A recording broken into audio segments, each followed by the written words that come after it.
Those are great, great movies. And I am starving right now, I'm not going to lie.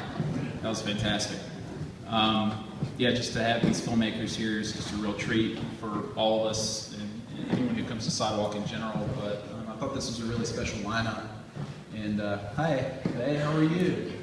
So glad to have you here. Wow, what an honor to have all three of you here. And I'd love to just quickly start with Strike, the first film we all saw, the bowling film, which was just an amazing sports story. And you know, to compress a story like that into 12 minutes, I think is amazing.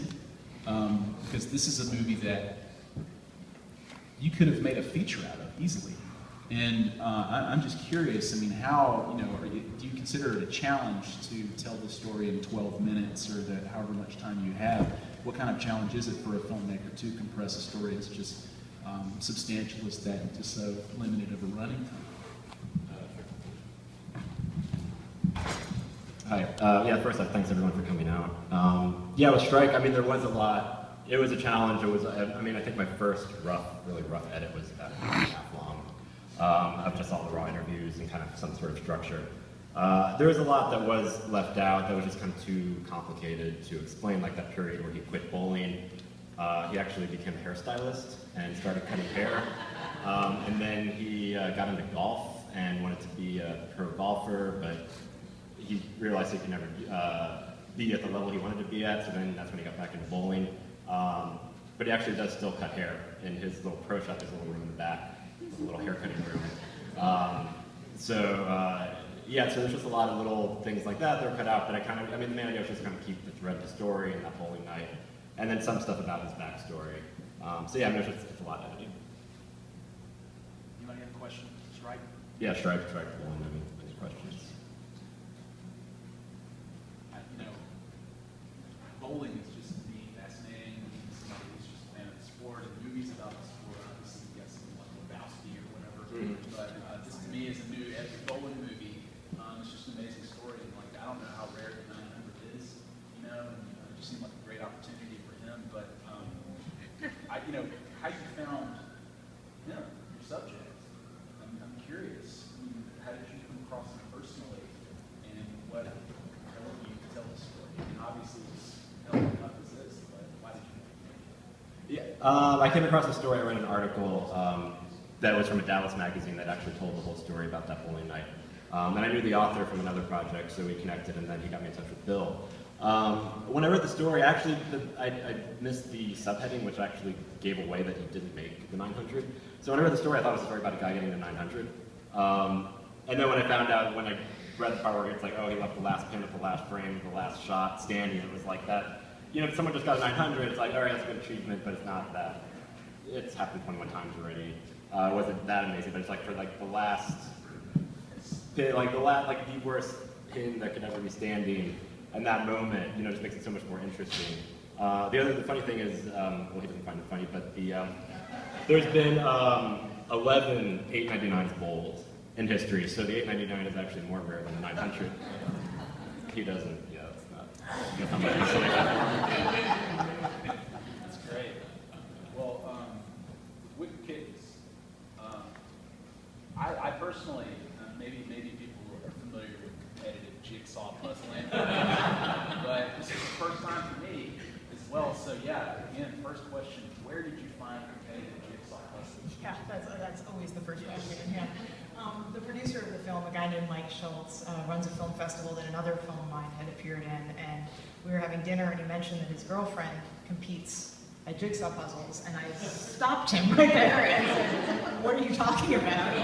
And I had a lot of very specific questions. I mean, I just really wanted to know more about it. You know, whether there was a circuit, you know, how much people practiced, you know, did people really do this? And I think as a documentarian, when you find a subject that you really are interested in the nuts and bolts of like that, it's good to explore further. So. Well, I think this movie, like, it gives a real seriously a new meaning to friendly competition. I mean, you have the whole concept of Minnesota nice, and I think it applies to these characters who are so compelling, and they're so nice, but they're so fiercely competitive too. So, I mean, at what point did you really start to see like the ferocity in their eyes when you came to this competition? Right away. I mean, the first time we met with people, I mean, that wasn't a joke, people not wanting to be on camera, worried about giving out strategy and stuff. I mean, people ask what was the hardest thing about making the film, and I say access, which sounds ridiculous. I mean, we're not making a film about state secrets, we're making a film about jigsaw puzzling. But people were really wary. They were afraid of sort of how they were going to come across also. You know, I think they were afraid of being made fun of, which I hope they realize, you know, and I hope everybody, that doesn't come across at all.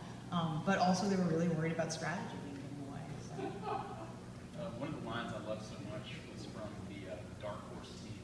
And, I talked to you about this a little earlier, actually. And as they're you know, putting a puzzle together and they're talking, she says, "I love doing this because you get to converse with people without making eye contact."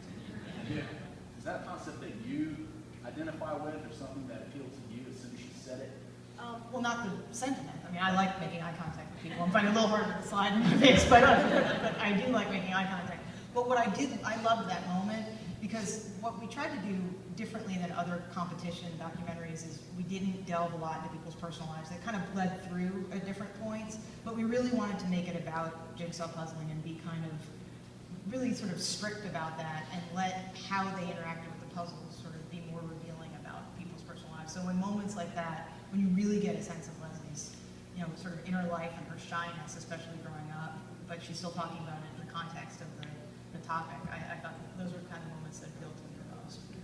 I'd love to open it up if somebody has a question. Yeah, I was really impressed with your self-restraint in not, which was trying to hide the times of the puzzles. I mean, just not put it away from her and do yourself. Right. You know, you were thinking, why did she just wrap it like presents? You know, I don't know if you wrapped. That scene, the first cut, sort of like when you were talking about the first cut of your film. I mean, that scene, I mean, I shot, she did that for 45 minutes. I mean, it was really like, you know, it was just unbelievable. And then you're still standing up in the back where everyone can see that. I know, it was ridiculous. Poor Monica, she was so over her head. And she was the only person, pretty much all the principals have seen the film at this point, and she was the only one when she emailed me. We were in the Minneapolis St. Paul Film Festival after we premiered at South by, and she was like, "I can't wait to come and see it." And I was like, "Oh, great." Like, and I was the only person I was nervous about it. She loves the film. She absolutely loves it. She drove to Boston when it was at Boston. She drove she said at the Boston Q&A that she was going to ride this bus till the wheels came off. I was like, okay.